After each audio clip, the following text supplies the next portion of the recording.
Hey everybody, this is Perch. This is a video where I'm going to talk about behavior that I certainly think is bad, that I think is wrong, that I think is self-destructive, that I think is pointless in a lot of ways for the person doing it. Now, there's a lot of theories why they do it, virtue signaling, etc. There's always reasons why people get called out for doing this stuff, and lots of speculation as to what kind of club they're trying to be in and how the network works and all the rest, and a lot of those things probably true. But that's not the point of what I'm doing here. I want to point out this I don't know if this is irony or just the weird way things work out. So last week there was basically this situation that popped up over Memorial Day. I'll admit I didn't pay a lot of attention to it. There's actually multiple ones. There's this NFT cat business that popped up and got the Toronto Arts Comic Festival. People got all pissed off because of this. They invited an artist who draws fairly awful looking pink cats, and or mints them, whatever. Just anyway, stuff I'm not going to buy. And but popular, apparently, big following. And people got angry about it because it was an NFT artist, and then they dug through the tweets and they found I don't remember comments that were fill in the blank something. I'm not going to speculate, but they attacked somebody somewhere, and then it was a demand, and the demands of the convention were crazy to lunatic. Crazy to lunatic. I don't know if that's a scale, but it's stuff like you have to uninvite this person. Nothing is going to make us satisfied unless this person doesn't attend. To which the convention eventually caved and uninvited the guest and presumably took money out of their pocket, because I mean, when conferences invite new tech, new digital people in like that, they're hoping to grab a new audience. Anyway, but whatever. But then the demands start coming, like, we want every single member of the organizing committee of the convention to disclose where they spend their money, and it's like it just turned weirder and weirder. So I decided to spend Memorial Day drinking. The second thing that happened is IDW editor Heather Antos made kind of this vague tweet saying, I'm paraphrasing here, a friend of mine joined CG and now I am depressed and or angry. And then a bunch of people came in to say, oh man, that's too bad. It's horrible when that happens to you. I don't know. I found that part, again, fairly silly. Bad shit happens to people all the time. I have lots of friends that go different places. I guess I never need the parade. I would feel very, I don't know, gross, icky, whatever you want to say, if people came in and replied to my tweet going, oh man, I'm so sorry that somebody who was a friend of yours is doing something you don't like. I don't know. I'm sorry. I don't need that. Don't want it. Would find it strange. That's the kind of stuff that, I would expect goes on at my 11-year-old school, but not for grown human beings. Come on, but people did, and it was basically because I guess a friend of hers went on a live stream with EVS to promote her book, and this means you've joined the Mormons. No, sorry, Comicsgate, and so then you are one of the worst people on the earth. It's kind of how it goes. So that was the drama that went on, and then lots of people made videos about it, and that's how I learned about it. I was drinking and then trying not to focus on the ugly pink cat, and then I see these thumbnails keep popping up like you want to listen to this drama, and it's like you see the thumbnail of Heather, and I'm like, no, I don't want to know. I don't care. I don't want to know. What is it this time? Something that probably does not involve launching a new comic. I'm just going to wildly speculate there. Probably not that. So anyway, so all this stuff goes on. But here's the funny bit. Here's the irony bit. And this is what the purpose of this video is about. So lots of people got angry. Lots of people made, like I said, made videos, made comments, worst person in the world, on and on and on and on it went. But what is the long-lasting impact of this? Well, this artist, who, in fairness, I had not heard of. This is Irene Trostalski. I'm butchering the name. I apologize. Irene is making more money now. That's the consequence. Sure, I'm sure the exposure on the live stream helps and everything else, but it's this drama that's going to drive more money. Now, when I say this, I don't say it as like, this makes it all okay. People should complain and bitch and target whoever they want. It's all fine. No problem. I'm not saying that because it's wrong. Bad behavior, bad behavior. People should just leave each other alone, honestly. On all fronts, by the way, and we'll get to another example going the other direction in a minute.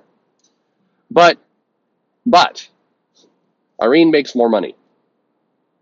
Ironically, Heather is likely to be, outside of the work itself, the biggest marketing agent for this book.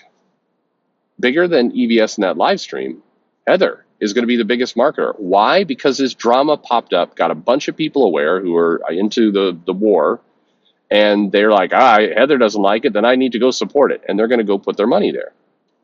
And the sales are going to go up.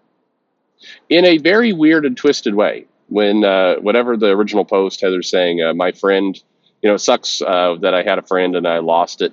Well, you did your friend one big favor at the end. The big favor you did is you raised her profile significantly. I understand you didn't use her name in the tweet, but everybody, I mean, come on, everybody's going to dig on that and immediately find out, and people immediately did find out, and then they drove money to it. The end fact of this is Heather Antos is the strongest marketing support for this book, outside of, again, the book itself and the art and so on, the product. Heather is going to wind up being the strongest promoter for this title through this silly drama. And this has happened before.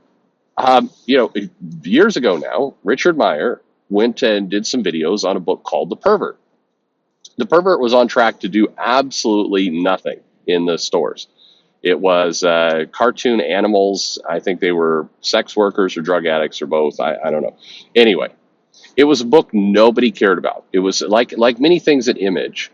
We pay it, people say, oh, Image, yeah, that's a company that does The Walking Dead and Spawn and the other books. And, that's not fair. Saga's in there. And there's a lot of good books.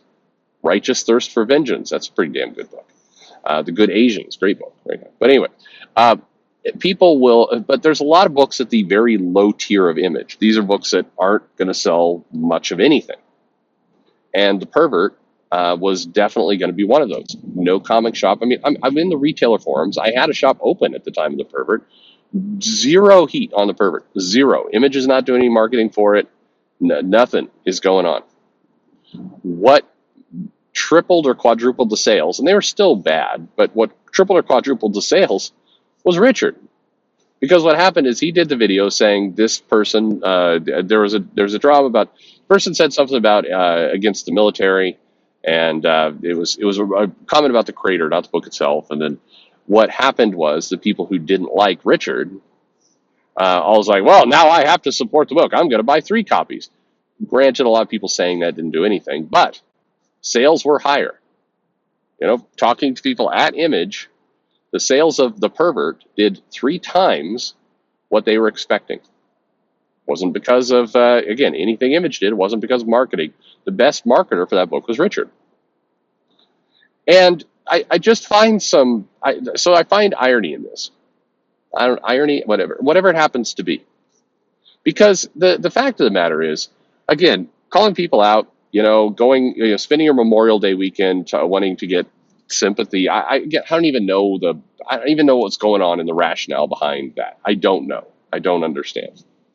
And but at the end of the day, it's your business. You can do whatever you want with your Twitter and your YouTube and whatever it happens to be. You can say and do whatever you want. It's fine.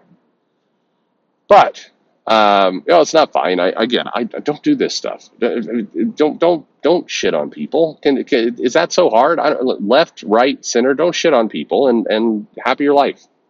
I think, but whatever. But in the process of pointing out, I mean, Heather minted Irene here. Heather basically gave her, I guess, ex-friend probably a better gift, a better financial gift than she ever gave her when they were friends. I mean, the biggest financial profitable gift Irene's going to get is as a result of this tweet and this little war. Now, there's long-term consequences, so make no mistake about it. If Irene had, ideas of going and doing something in, I don't know, in Boom or IDW or Marvel or DC, it's going to be harder for that to happen now because people are going to line up against her. Absolutely. I get it. So there are long-term consequences, and we'll see how those play out. But the short-term immediate effect of this whole drama on Memorial Day was to put more money in Irene's pocket. And this happens over and over and over again.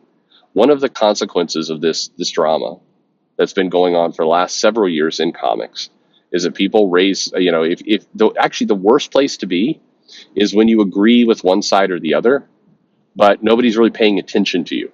That's death. If nobody's really paying attention to what you're doing or nobody's outraged by what you're doing, then your products tend to just fall through the cracks. You need to get people good and pissed off. If you can get people good and pissed off, then you're going to get a combination of support and hate buys headed your way. And to me, that's the sad reality of a lot of the kind of, not all, but at least part of the comic market. I did a video with Joe talking about New Warriors, and there's a reader or a listener who wrote in saying, why didn't Marvel just release this book? Because, at this point, enough people would hate buy it that it's probably going to be one of the top selling titles. Probably. Now, Joe pointed out very accurately that, you don't really want to get in the habit of, as Marvel or DC, of putting stuff out there that, is going to get clowned on. And I got clowned on by everybody. Not just one side, but all the sides clowned on that book. But all the same, I don't know, one of the core aspects of the 2022 comic industry is sales are often driven by basically this stuff, by this drama. That's where a lot of sales are happening right now, and not that is beyond sad in my book. Well, I don't know, where do we go from here? Maybe next, if you find yourself truly sickened by a group somebody joined or whatever it happens to be, if you find yourself truly bothered by it and you do not want to help them, don't post a vague tweet trying to get sympathy for yourself that's going to turn around, whiplash, and ultimately drive more money to the creator. That's what happened. Congratulations. Heather was to this date, Heather's the strongest marketing for this book. Think about it. Yikes. Anyway, there we go. On that cheery note, let me know your thoughts in the comments below. Again, please don't come in going, yeah, but it's wrong that somebody do it. Yes, agreed. I said that already. Yes, it's wrong that people go and attack each other and call each other out. I agree. It's wrong. I don't think it's productive. I don't think it's helpful. The only person it's productive for these days, it seems, is, yes, the person who made the original tweet gets some sympathy out of it, some pats on the back, and I'm sure that prolongs the career as well. And the person who's getting attacked. So if you're out there and you've got a book right now, you've got an Indiegogo project, you've got a Kickstarter project, whatever it happens to be, you've got a little product out there, and it's not making traction. You're not making the numbers. What's the best thing you can do? That's right. Get somebody pissed at you. It shouldn't be true. Thanks for listening.